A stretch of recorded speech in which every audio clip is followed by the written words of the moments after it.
Hello again, YouTubers. Welcome back to the Board Game Captain. I'm your host, the Board Game Captain, and today I'm going to be reviewing and showing you how to play Knightmare Chess, which was published by Steve Jackson Games. Now, this is an older edition of Knightmare Chess than the new one that's out now. And as you can see, I've had this for quite some time. It's a bit beat up. Years and years, in fact, over a decade, I've owned this copy of Knightmare Chess. Now, the newer edition, in addition to coming with everything that's in this box, comes with the cards that were an expansion to Knightmare Chess, which I myself never got. So I'm going to review this older edition, but I'm going to tell you whether or not, during the review, I'm going to upgrade to the new edition that's out now, and whether or not I think you should, as well as, of course, rating and reviewing the game in this state. So let's have a look at what came in the box way back when I bought this one. So now, inside the box, you have the rules, standard old school white rule sheet diagram of how the cards work, and the entire rest of what's in the box is the cards. Lots and lots of cards.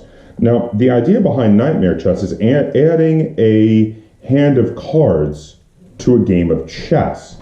So you have a chessboard, you have to have a chessboard, which of course doesn't come with the game. You have the chessboard, and you have cards, and you have a 5-card hand. So this is a card, this is the card truce. As you can see, you have an illustration, you have a description of what the card does, and you have a point value up here in the top right corner. And there's a few different ways you can play Knightmare Chess.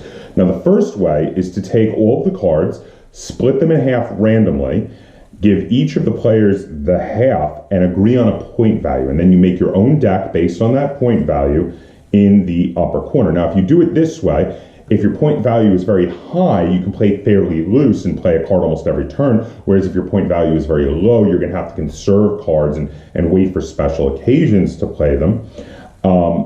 And there's a lot of strategy to this, to playing that way.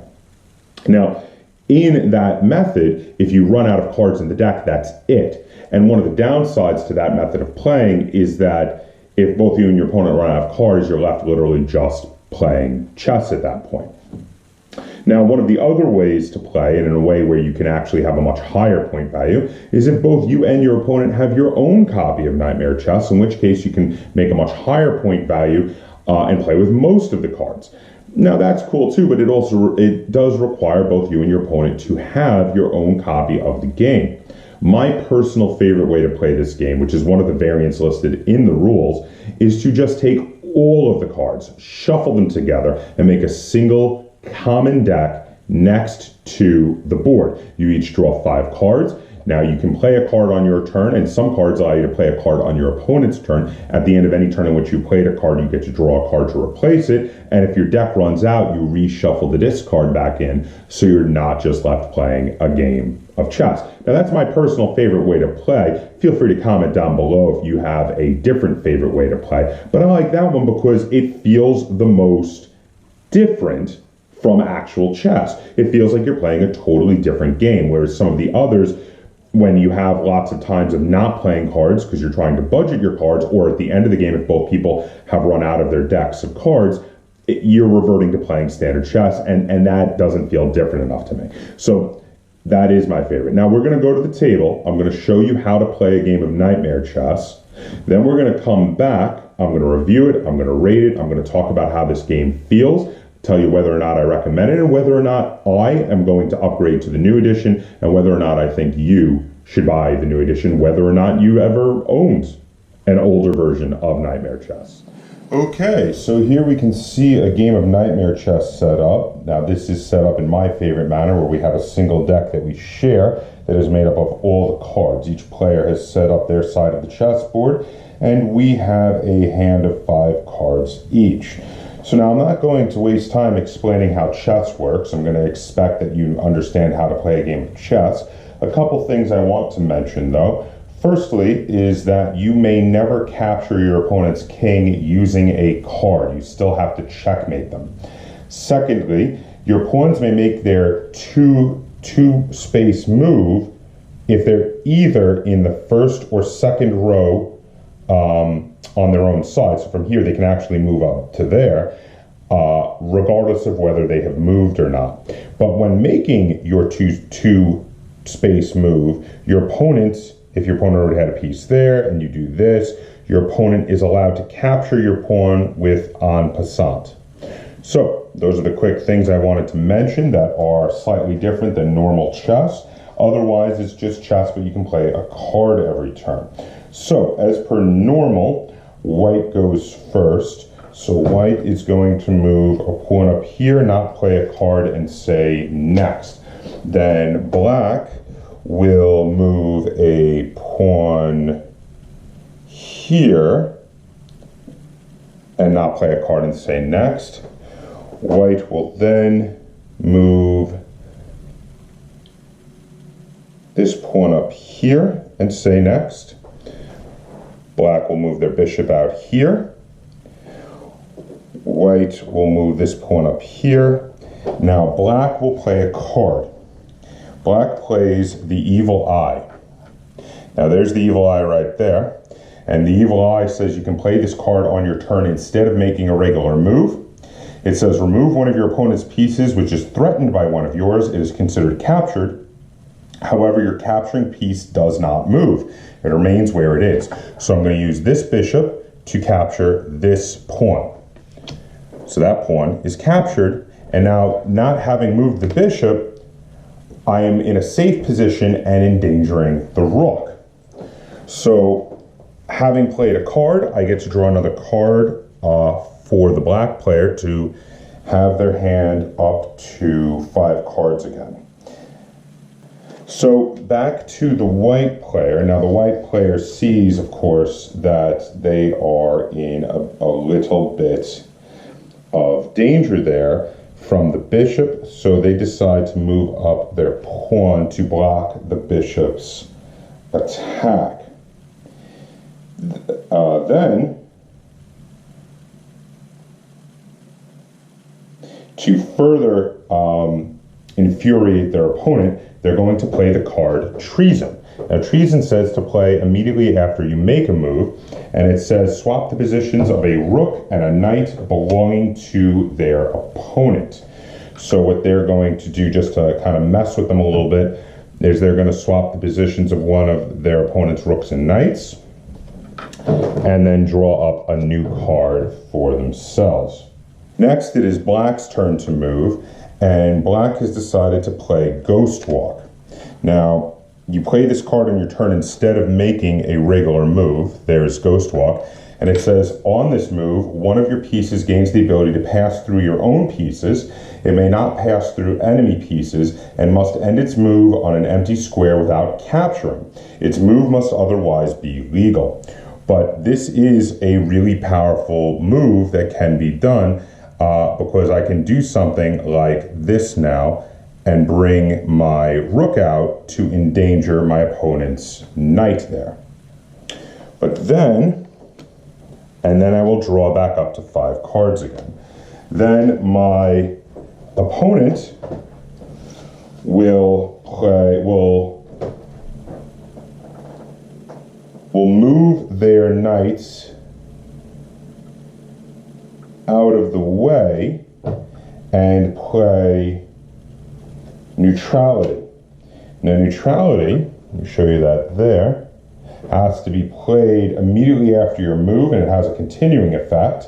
So you keep the card next to the board, and it says one of your opponent's pieces, except for a king or queen, becomes neutral. Place a marker on it.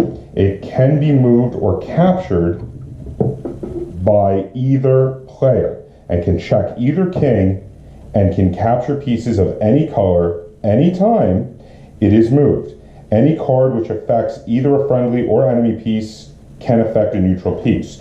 So I'm going to play that card and immediately make my the black player, my opponent's rook that he just brought out, neutral. So on future turns, I may move the neutral piece and capture some of his pieces with it. So now, this is an interesting card because it gives my opponent a choice. Where his rook is right now, he can capture his own rook to stop me from using it.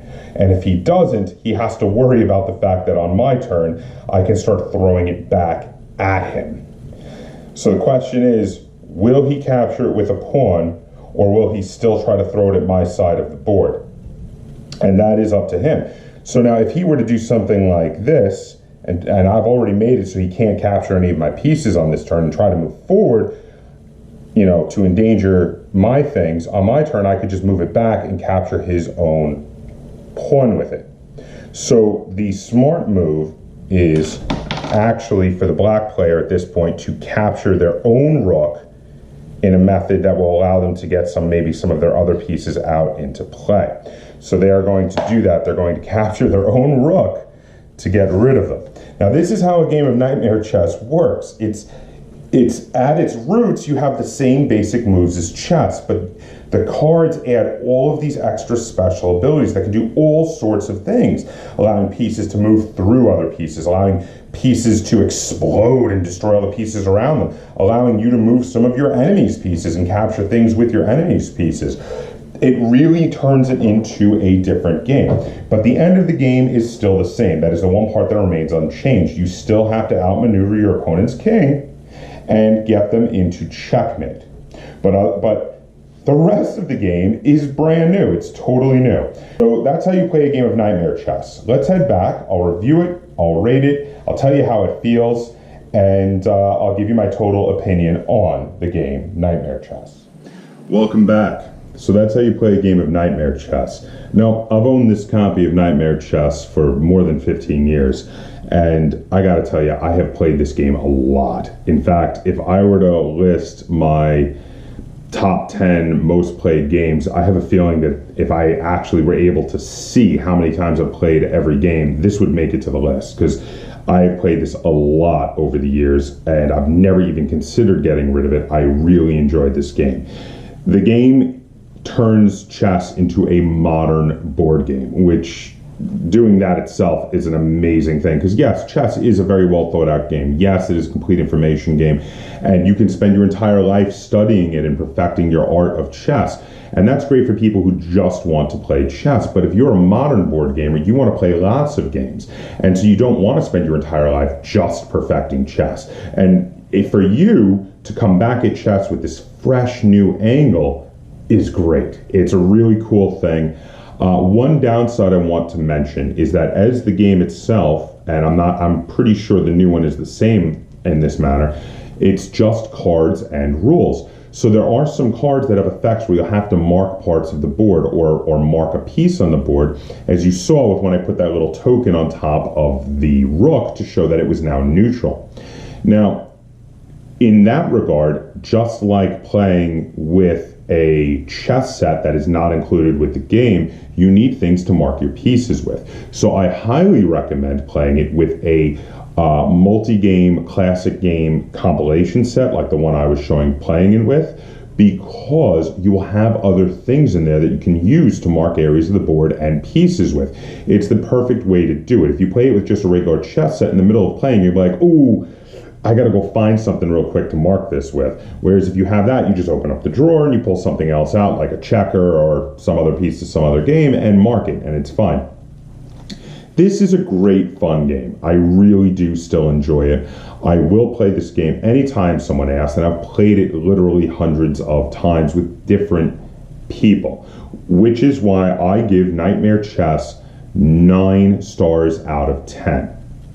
I really do feel like it turns the game of chess into a modern 2-player board game. In that regard, I am definitely going to be getting the new edition. Now, none of my local stores are carrying it, but when I go to Gen Con this year, I'm going to see Steve Jackson Games, and I'm going to pick up the new edition they have, because it has even more cards than the original. I'm definitely going to upgrade. I may even hold on to my old edition here for nostalgia's sake. It's quite possible. Now, usually at this point in my videos, I ask for a second opinion from Lynn, but this game is really not Lynn's cup of tea. So she has actually never played it with me and cannot give it a rating. Now, I've given it a really high rating at that 9 stars. If Lynn had played it, she would not have given it a high rating, because it is so not her cup of tea, and I know she wouldn't enjoy it. So while I don't know what that rating would be, I'm guessing it would be mediocre to low. But there you have it. So have you played Knightmare Chess? Do you prefer a different one of the methods of play in the rulebook to the version that I was saying was my favorite? Do you have the newest edition? Is there anything interesting and new in those rules that you would like to comment on?